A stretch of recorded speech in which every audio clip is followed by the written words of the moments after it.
Hello friends. तो आज हम लोग डिस्कस करेंगे cell structure of prokaryotes and cell structure of eukaryotes. ठीक है, तो इसको समझने से पहले हम थोड़ा सा क्लासिफिकेशन के बारे में पढ़ेंगे।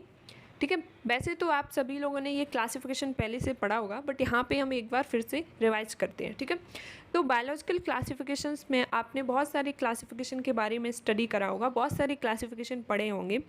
ठीक है, तो उसी में से हम लोग एक क्लासिफिकेशन की बात करेंगे, आर.एच. Whittaker classification. ये बहुत फेमस क्लासिफिकेशन है, आप सभी लोगों ने पढ़ा होगा। इसको 5 किंगडम क्लासिफिकेशन नाम से भी जानते हैं। ठीक है, आर.एच. बितेकर ने 1969 में 5 किंगडम क्लासिफिकेशन दिया था, जिसमें इन्होंने सारे लिविंग ऑर्गेनिजम्स को 5 किंगडम में डिवाइड कर दिया था।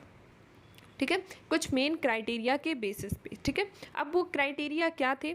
वो थे cell structure, thallus organisation, mode of nutrition, reproduction, phylogenetic relationship. ठीक है, तो इनके बेसिस पे इन्होंने लिविंग ऑर्गेनिजम्स को 5 किंगडम में डिवाइड कर दिया था। ठीक है, अब ये क्लासिफिकेशन यहाँ पे हम लोग इसलिए डिस्कस कर रहे हैं क्योंकि हम लोग पढ़ेंगे cell structure of prokaryotes and eukaryotes. तो हमें पता होना चाहिए कि कौन से किंगडम में प्रोकैरियोट्स आती हैं और कौन से किंगडम में यूकैरियोट्स आती हैं। तो किंगडम मोनेरा में प्रोकैरियोट्स आती हैं, जिसमें ब्लू ग्रीन एल्गीज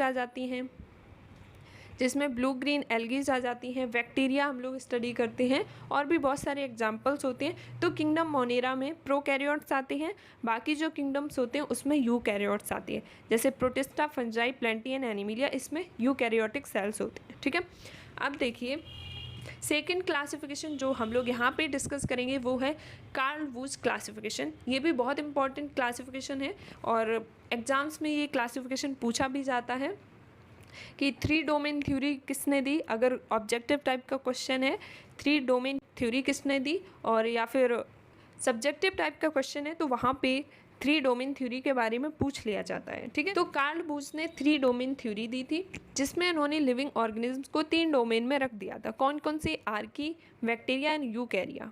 ठीक है, अब इन्होंने ऑर्गेनिजम्स को किन बेसिस पे डिवाइड किया था? तो इन्होंने सीक्वेंस ऑफ आरआरएनए के बेसिस पे ऑर्गेनिजम्स को 3 डोमेन में रख दिया था, आर्की, बैक्टीरिया एंड यूकैरिया, जिसमें इन्होंने इन 3 डोमेन्स में इन्होंने 6 किंगडम को रखा था।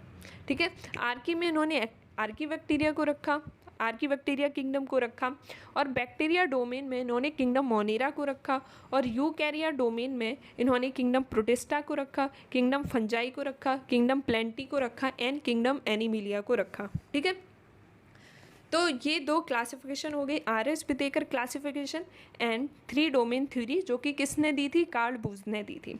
अब यहाँ पे हमें एक चीज़ पता चल गई कि जो प्रोकैरियोट्स होते हैं वो किस में आते हैं? किंगडम मोनेरा में आते हैं। ठीक है, तो अब हम लोग डिस्कस करते हैं किंगडम मोनेरा के बारे में या फिर प्रोकैरियोट्स के बारे में, क्योंकि किंगडम मोनेरा में ही प्रोकैरियोट्स आते हैं। ठीक है, तो हम लोग बात करते हैं प्रोकैरियोट्स की। ठीक है, तो अब हम डिस्कस करते हैं प्रोकैरियोट्स के बारे में। जनरल कैरेक्टरिस्टिक्स की बात करेंगे कि उसकी सेल वॉल किसकी बनी होती है, सेल मेम्ब्रेन कैसी होती है, और इंट्रासेलुलर स्ट्रक्चर्स में कौन कौन सी चीज़ें होती हैं, तो इनको हम लोग डिस्कस करेंगे। ठीक है, प्रोकैरियोट्स में बैक्टीरिया आ जाते हैं। तो सबसे पहले हम लोग प्रोकैरियोट्स की सेल वॉल की बात करते हैं। प्रोकैरियोट्स की सेल वॉल किसकी बनी होती है?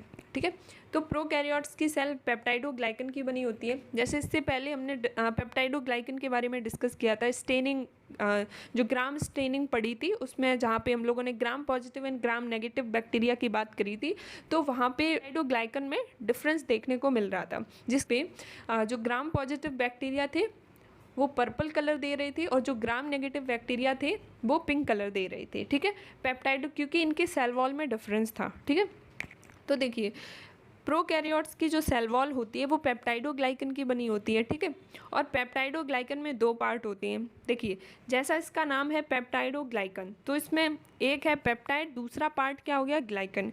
ग्लाइकन का मतलब क्या हो गया? कार्बोहाइड्रेट, और पेप्टाइड का मतलब अमाइनो एसिड्स हो गई, चेन ऑफ अमाइनो एसिड्स। ठीक है, तो 2 पार्ट होते हैं। ग्लाइकन में आ जाते हैं कार्बोहाइड्रेट, जैसे कि पॉलीसैकेराइड्स। जब आप लोग कार्बोहाइड्रेट पढ़ेंगे तो वहाँ पे आप लोग कार्बोहाइड्रेट के टाइप्स को भी पढ़ेंगे। तो पॉलीसैकेराइड कार्बोहाइड्रेट का एक टाइप होता है। ठीक है, दूसरा है अमाइनो शुगर्स। ठीक है, तो पॉलीसैकेराइड्स में आ जाते हैं ग्लूकोज, मैनोज एंड गैलेक्टोज। ठीक है, अमाइनो शुगर्स में इसमें 2 तरीके की अमाइनो शुगर्स होती हैं, जैसे कि N acetyl muramic acid and N acetyl glucosamine. ठीक है, तो ये सेल वॉल के बारे में हो गया। अब देखिए प्रोकैरियोट्स में कुछ अमाइनो एसिड्स प्रेजेंट होती हैं, जैसे कि डाई अमाइनो पाल्मेनिक एसिड, जो कि सभी यू बैक्टीरिया में होती है, चाहे ग्राम पॉजिटिव हो या नेगेटिव हो या फिर ब्लू ग्रीन एल्गी हो, ठीक है। सेकेंड अमाइनो एसिड है दैट इज म्यूरामिक एसिड, जो कि you bacteria and blue green algae में प्रेजेंट होती है। थर्ड है टिकोइक एसिड, जो कि ग्राम पॉजिटिव यू बैक्टीरिया में प्रेजेंट होती है, ठीक है। तो ये तो रहा सेल वॉल के बारे में कि प्रोकैरियोट्स की सेल वॉल किसकी बनी होती है। तो प्रोकैरियोट्स की सेल वॉल पेप्टाइडोग्लाइकन की बनी होती है, ठीक है। इसके बाद में हम लोग बात करते हैं, देखिए जनरली प्रोकैरियोट्स की जो सेल वॉल होती है वो नॉन सेल्यूलोजिक होती है, बट यहाँ पे कुछ एक्सेप्शंस होते हैं, ठीक है। कुछ प्रोकैरियोट्स होते हैं जिनकी सेल वॉल सेल्यूलोज की बनी होती है, ठीक है, जैसे कि एसिटोबैक्टर एसिटोजेनम हो गया, एसिटोबैक्टर जाइलेनम हो गया, जाइमोथ सार्सिना हो गया। तो इनकी cell wall cellulosic cell wall होती है, ठीक है। इसके बाद में सेकंड अब हम बात करते हैं सेल मेम्ब्रेन की। तो सेल मेम्ब्रेन लाइपोप्रोटीन की बनी होती है। सेल मेम्ब्रेन सभी में सेम होती है, चाहे प्रोकैरियोट्स की बात करें चाहे यूकैरियोट्स की बात करें, cell membrane lipid and protein की ही बनी होती है, ठीक है। अब देखिए सेल वॉल और सेल मेम्ब्रेन के बीच का जो स्पेस होता है उसको हम कहते हैं पेरीप्लाज्मिक स्पेस, ठीक है।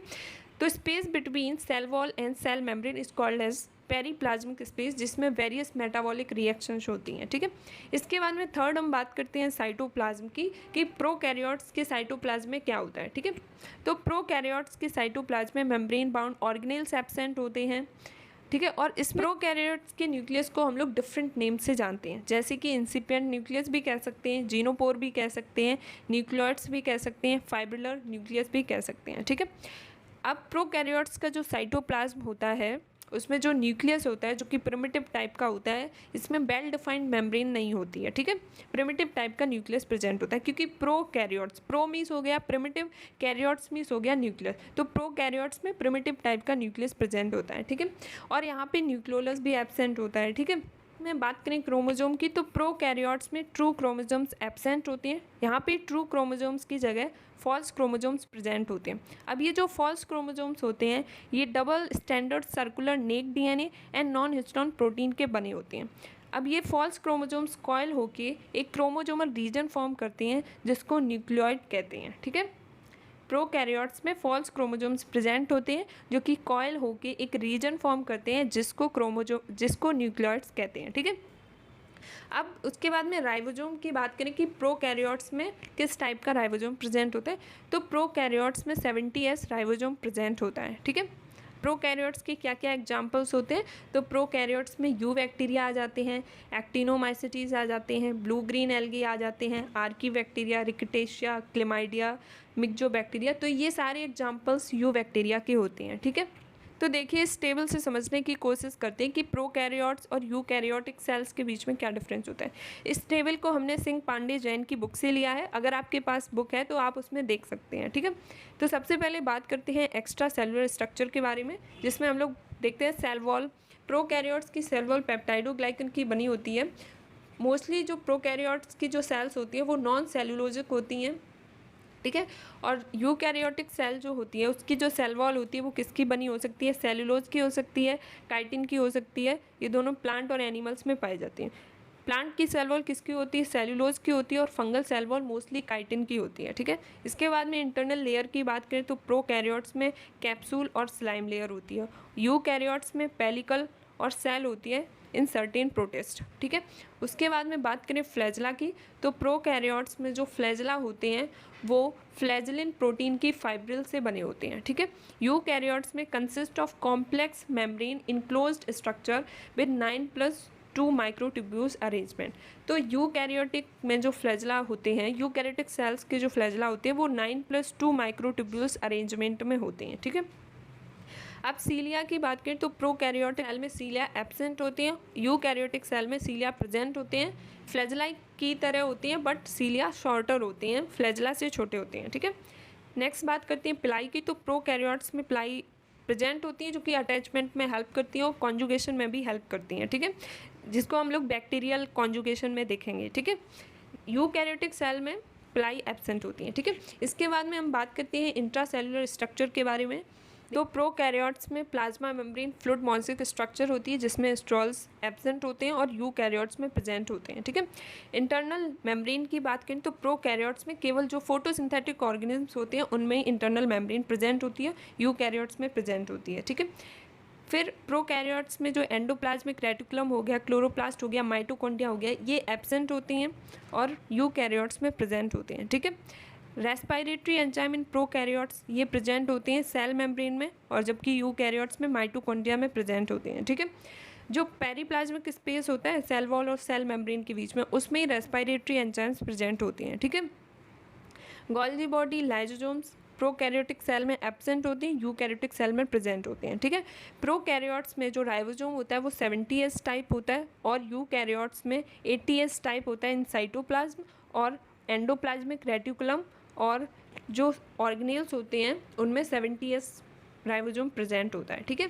इसके बाद में न्यूक्लियर स्ट्रक्चर एंड फंक्शन की बात करें तो प्रोकैरियोट्स में प्रिमिटिव टाइप का न्यूक्लियस होता है, वेल डिफाइंड न्यूक्लियस एब्सेंट होता है, मतलब जो न्यूक्लियस होता है उसके अराउंड में न्यूक्लियर मेम्ब्रेन एब्सेंट होती है, बट यूकैरियोट्स में वेल डिफाइंड न्यूक्लियस प्रेजेंट होता है, ठीक है।